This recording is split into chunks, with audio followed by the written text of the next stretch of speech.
All right, so I'll just get right into it. I did a 2-inch leveling kit on this truck almost as soon as I got it.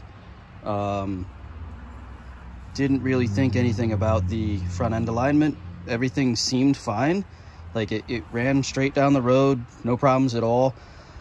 To be honest with you, I probably just didn't even realize that you were supposed to get a front end alignment after doing a leveling kit.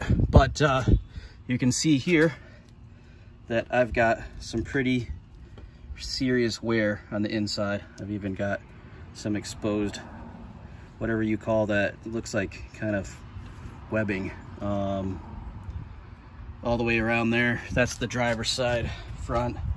If we come around here to the passenger side, it's the same thing.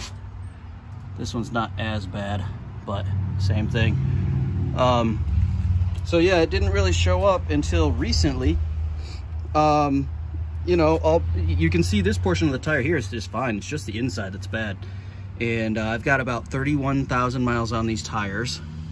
But obviously you can see it looks like I'm gonna have to replace them real soon because of that issue there.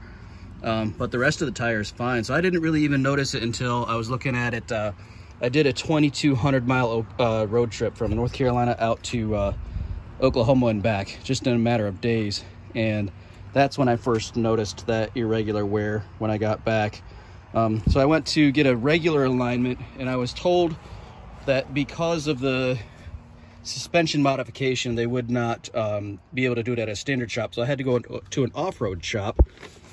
And at the off-road shop, you can see the alignment is $150 plus tax there. So it's a little bit more expensive than a regular alignment. And you can see here, I'm not an alignment expert by any means, but just you can see there the before, it was really far out of alignment, and he was able to get it back to here.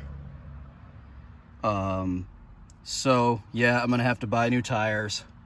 And I guess the moral of the story is, after you guys do your 2-inch leveling kit or whatever modifications you do, make sure you just go ahead and get your alignment done right away, and maybe your tires will last a little bit longer. So learn from my mistakes, guys. See you later.